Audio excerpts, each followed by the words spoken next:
Listen, if you really want to learn a lot of shit really fast, watch this video. I've got you. It starts out a little weird, but just stick with me. I am going to inform and enlighten the shit out of your ass.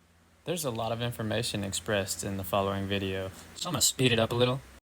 I've been practicing fasting a little more and more hardcore over the past couple of years now, but I'm not hungry.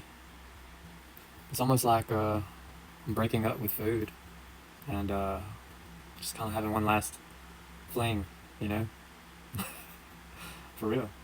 Um, there's so many things surfacing, so many emotions, and I'm just like trying to drown it out with food.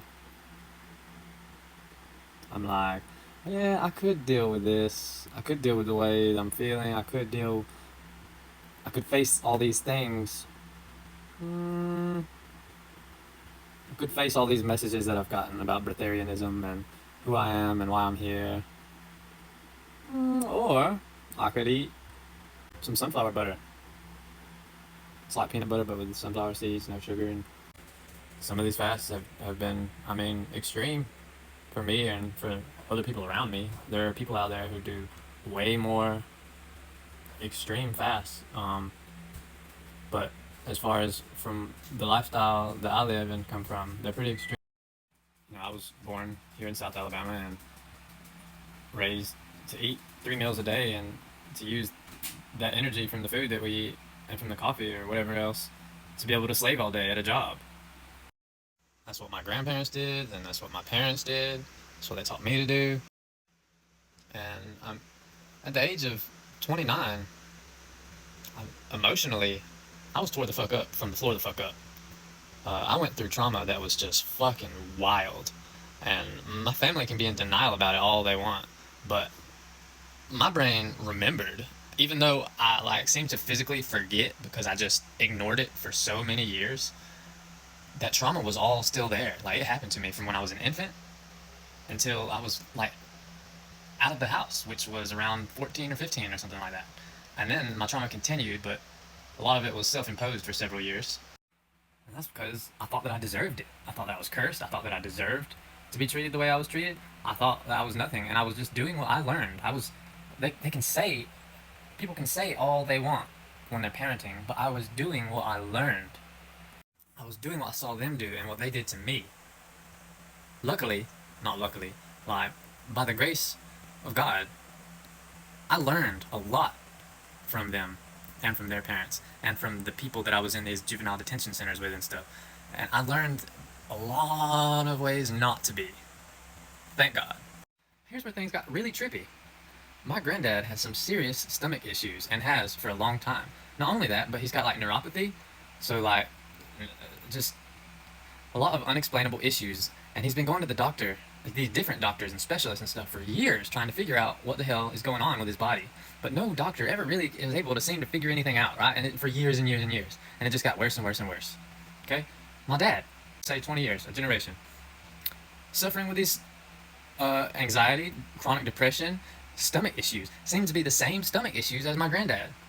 And he just can never seem to get life right, He's still, bless his heart, he's still struggling to even want to live, to even want to breathe every day. And that just sucks, But same stomach problems, another generation. Then here I was, in my 20s, same problems as my granddad and my dad. Already. Got the chronic depression, all this mental shit, all this trauma that I've never healed from. And this stomach issue that I can't seem to figure out. I went to the ER so many freaking times over my stomach and stuff. Just awful. I went to GI doctors, these specialists that put shit down my throat, all kinds of stuff, multiple times, surgeries. Nobody could figure anything out. I'm in my 20s at this time. I'm not in my 20s anymore. I'm headed back that way. I'm just kidding. I'm going to stay in my 30s for a long time. But I was in my 20s. They couldn't figure out what the fuck was wrong with me. Every once in a while, they'd find some strange findings, or some numbers would be crazy or elevated or something. But as far as a diagnosis or there's nothing. Yeah, well, you're young, so you should be fine.